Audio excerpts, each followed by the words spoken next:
नमस्कार. मी भाऊ तोरसेकर. तुम्ही बघत आहात प्रतिपक्ष. मित्रांनो, आज मी विषयाला हात घालण्यापूर्वी तुम्हाला एक गोष्ट सांगणार आहे. आणि ती गोष्ट म्हणजे हकीकत आहे.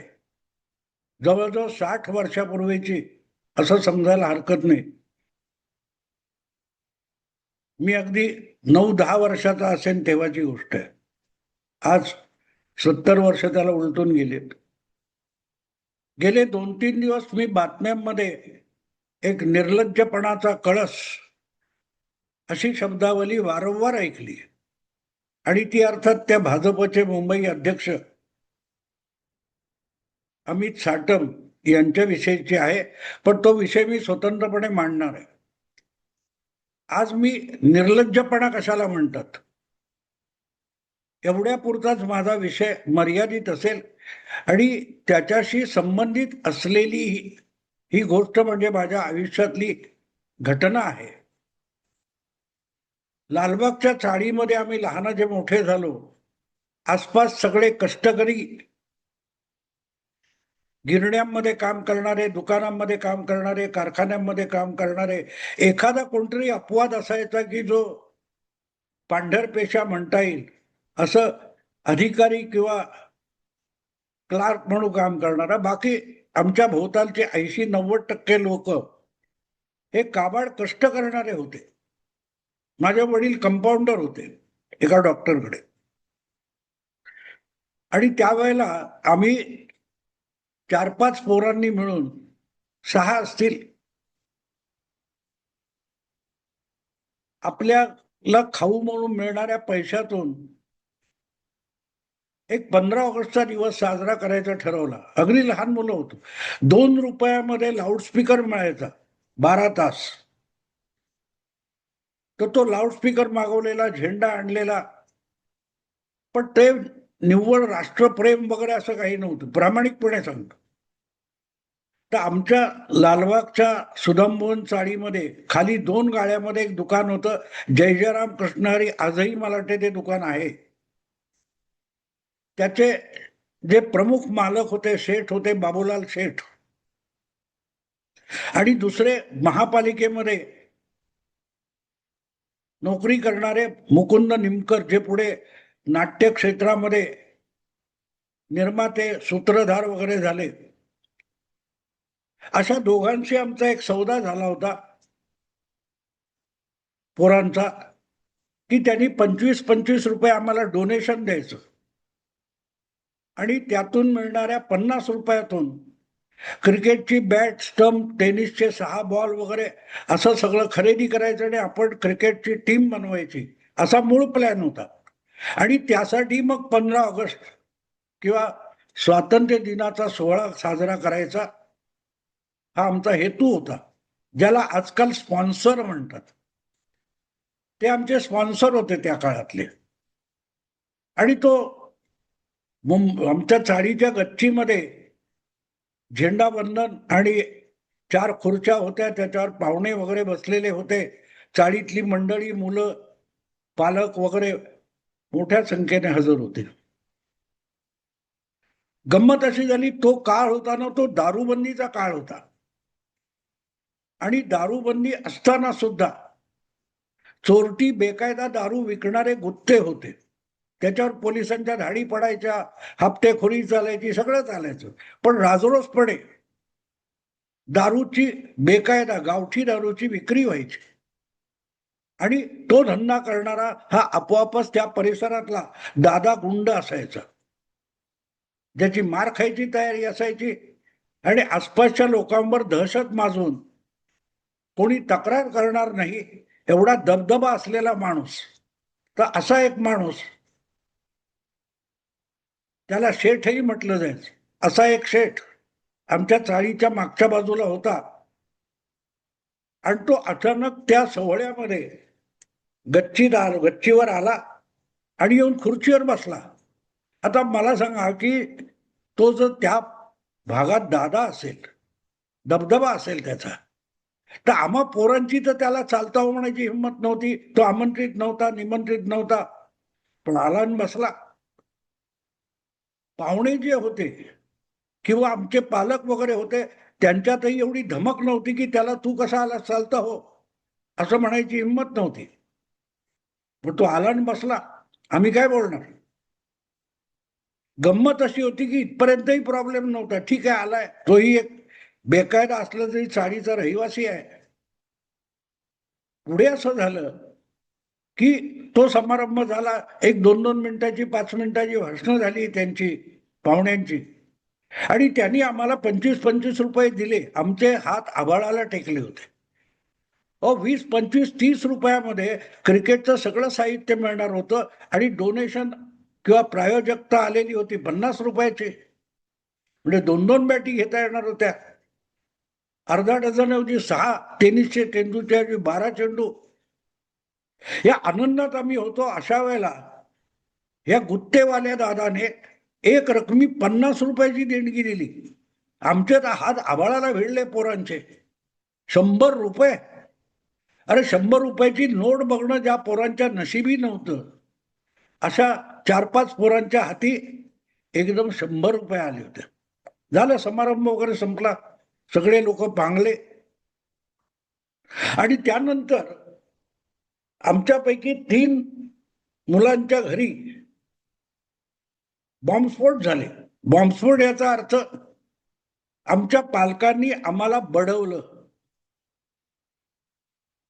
3 मुलं अशी होती 5-6 पैकी की ज्यांच्या पालकांनी, जे कोणी महात्मे वगैरे नव्हते, फार प्रचंड सुशिक्षित वगैरे नव्हते. माझे वडील, मी सांगितलं, कंपाऊंडर होते. सुब्याचे वडील तर शिंपी होते, मशीनवर बसून कपडे शिवणारा माणूस, आणि असाच एक मिल कामगाराचा मुलगा. या तिन्ही मुलांच्या बापांनी त्यांना बडवलं मुलांना. का? तुम्ही दारूवाल्याचे, हातभट्टीवाल्याचे पैसे घेतले कसे?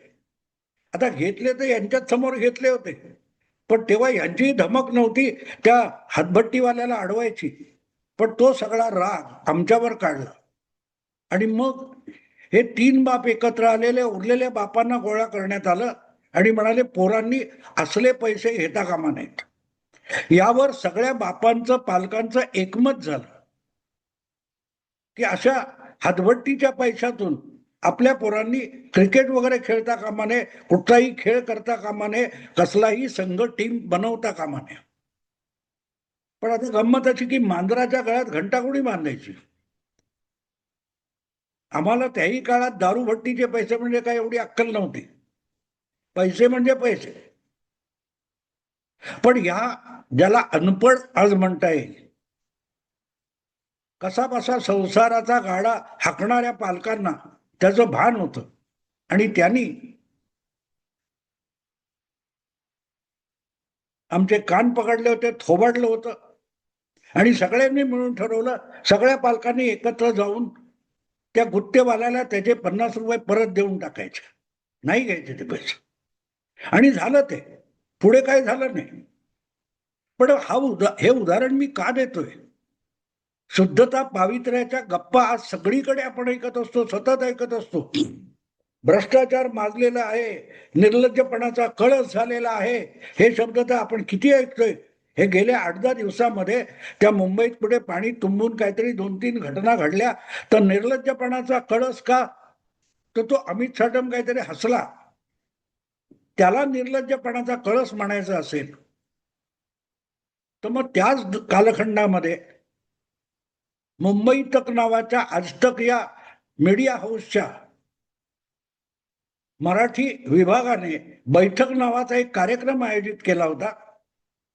आणि त्याच्या मंचावर संपादक साहिल जोशी याच्या सहित लोकसत्ताचे संपादक गिरीश कुबेर, आजतक इंडिया टुडेचे सल्लागार संपादक राजदीप सरदेसाई, आणि तक नावाचं जे काय एकूण प्रादेशिक भाषांमध्ये नेटवर्क आहे मुंबईत, काय ते इंडिया टुडेचं, त्याचे संपादक मिलिंद खांडेकर, या चौघांमध्ये परिसंवाद झाला. त्याची लिंक मी मुद्दाम देतोय, ती बघा, ती बघा मित्रांनो. सगळं ऐकायची गरज नाही, नाही ऐकलं तरी चालेल, पण ते जे चित्रण आहे ते बघा. ज्या सरकारची आपण निंदा नालस्ती करतोय, ज्या भारतीय जनता पक्षाच्या आणि महायुतीच्या सरकारची आपण त्या मंचावरून निंदा नालस्ती करतोय, त्या मंचाच्या मागे प्रायोजक म्हणून जे सिंबॉल दाखवले जात होते ते जवळजवळ सगळेच्या सगळे त्याच महाराष्ट्र सरकारचे होते, जे सरकार महायुती चालवते.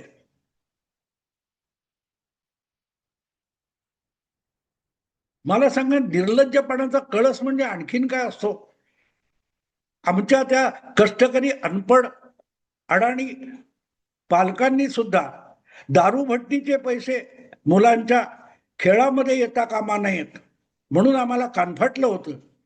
आणि आजचे महान बुद्धिमंत, एकापेक्षा एक दांडगे मराठीतले आणि देशातले संपादक एका मंचावर बसून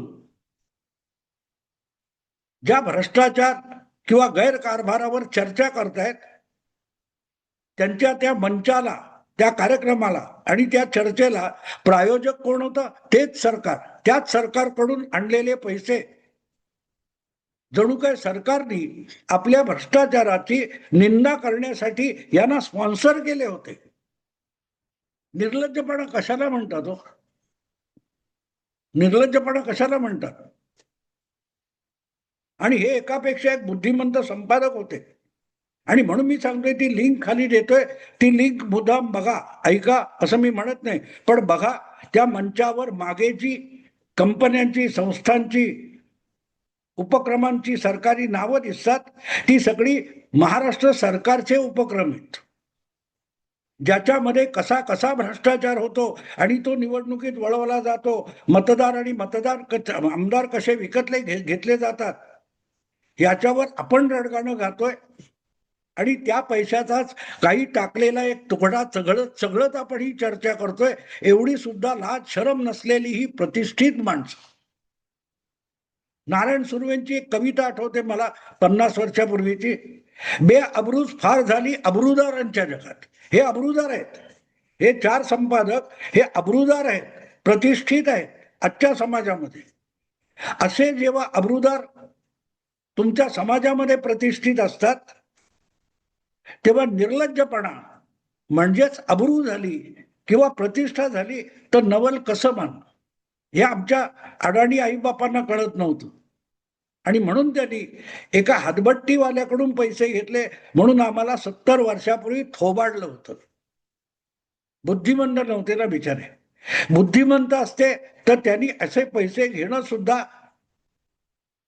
तत्कालीन परिस्थितीनुसार कसं भाग होतं वगैरे वगैरे असले युक्तिवाद केले असते. कदाचित कोणीतरी त्यापैकी संपादक असता तर अग्रलेख पण लिहिले असते. पण आमचे आई वडील किंवा आमचे शेजारी पाजारी सगळे अनपढ कष्टकरी होते, त्यामुळे त्यांना असला बुद्धिवाद आणि युक्तिवाद समजत नव्हता, म्हणून आम्हाला मार खावा लागला. आज त्याचीच प्रतिष्ठा असते. याला निर्लज्जपणाचा कळस म्हणतात. ज्याची निंदा करतोय तीच पक्वान्न म्हणून ताव मारून खातोय पंक्तीत बसून, याला निर्लज्जपणाचा कळस म्हणतात. बघा मित्रांनो, मी थांबतो. आवडलं लाईक करा, शेअर करा आणि प्रतिपक्षाला सबस्क्राईब करा. नमस्कार.